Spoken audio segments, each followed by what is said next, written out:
Not the gentle silence of morning birds or wind through trees, but the heavy, watchful silence of land that remembers blood. The kind of quiet that presses against the ears and tells a man he is not alone, even when no one is visible. The first thing he felt was warmth, not the warmth of fire, but of a human body beside him. His breath caught. Slowly, carefully, he opened his eyes. The sky above was pale silver. Dawn just beginning to stretch its fingers across the plains. A buffalo hide blanket covered him from chest to knees, embroidered with symbols he did not recognize, spirals, suns and claw marks sewn in red thread. And beside him, she slept on her side, facing him, her hair spilled across the ground like a dark river catching the early light. Her face was calm, untouched by fear, framed by faint paint marks that had not yet been washed away. A single eagle feather rested near her shoulder. He knew that face. Every warrior in the territory knew that face. She was Ayana, daughter of Chief Red Elk, the most feared and respected leader of the Plains Confederation. His heart slammed against his ribs. This was impossible. The night before returned to him in fragments. Firelight, chanting, drums pounding like thunder, the taste of smoke and blood in the air. He remembered collapsing after the battle, his wounds burning, his strength gone. He remembered hands pulling him from the dirt, voices arguing, then darkness, and now this. He pushed himself up slightly, pain flaring through his side. The blanket slipped, and with it came the full realization of his situation. They were not in a camp. They were in the sacred marriage clearing, a place no outsider was allowed to enter under penalty of death. His throat went dry. Outside the circle of stones that marked the clearing, shadows moved. Many shadows. Too many. A distant drumbeat began, slow, deliberate. Boom, boom, boom. Ayana stirred. Her eyes opened dark and steady and locked onto his. For a moment, neither of them spoke. Then she whispered, calm as morning water, "You should not try to run." His voice came out rough. "I wasn't planning to." She studied him, not with fear, but with something far more dangerous, certainty. "You fell beside me when the fires died," she said. "The elders saw it." He swallowed. "Saw what?" "That you woke where a husband wakes." The drumbeat outside grew louder. He followed her gaze toward the edge of the clearing. That's when he saw them, 321 warriors. They stood in perfect formation, stretching across the rise of the hill like a wall of iron and flesh. Every man painted for war, spears planted in the earth, bows strung, shields marked with clan symbols older than memory. At their center stood Chief Red Elk himself, tall, unmoving, watching. The man beside Ayana felt the weight of history pressed down on him. "I'm a stranger," he said quietly. "Your people hunted my kind."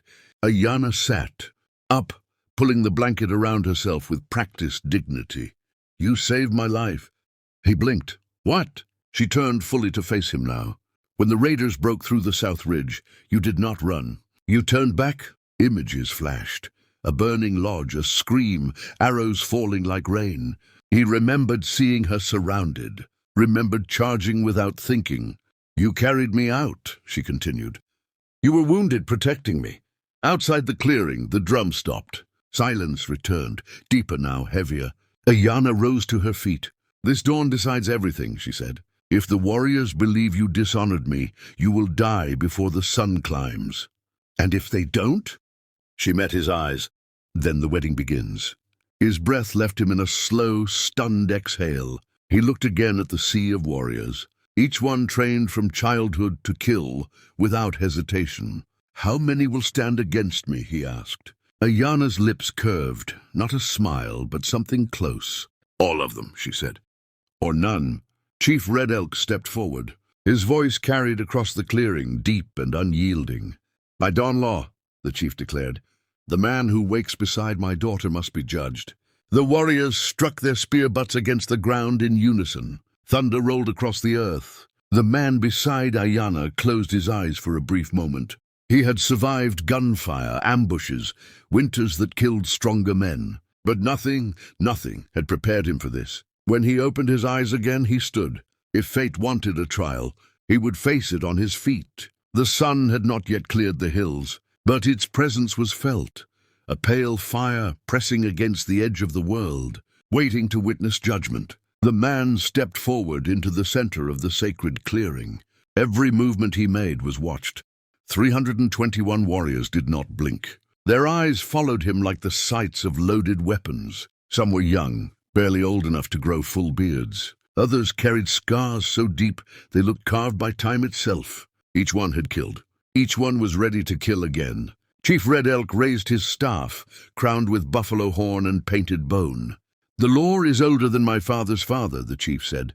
"A man who wakes beside the chief's daughter must answer 3 truths." The staff struck the earth. "First truth," Red Elk said. "Did you touch her with dishonor?" The clearing went still. The man looked at Ayana. She stood calm and proud, chin lifted, eyes unafraid. Not once did she look away from him. "No," he said. His voice did not shake. "I did not." A murmur rippled through the warriors like wind through tall grass. Red Elk studied him with the eyes of a hunter measuring distance. "Second truth," the chief continued. "Did you spill blood to protect her?" The man reached slowly into his coat and withdrew a broken arrowhead, snapped clean in half, stained dark with dried blood. "I took 3 wounds," he said. "2 were meant for her." Ayana stepped forward before anyone could stop her. "I would be dead without him," she said clearly. "By Raider Steel." The murmurs grew louder. Some warriors shifted their grip on their spears. Others lowered their eyes. Chief Red Elk's jaw tightened.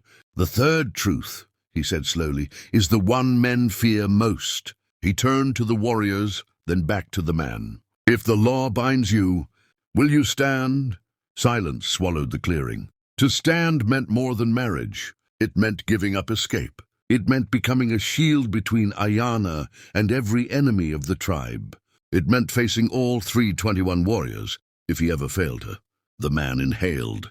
He thought of the life he had lived, always moving, never rooted, leaving nothing behind but tracks in dust and snow. He thought of the way Ayana had looked at him when he woke, not as a prisoner, not as a mistake, but as something chosen. "I will stand," he said. The sun broke the horizon. Golden light flooded the clearing. Chief Red Elk closed his eyes. When he opened them again, something ancient burned there. "Then by blood and dawn," the chief declared, "you are bound."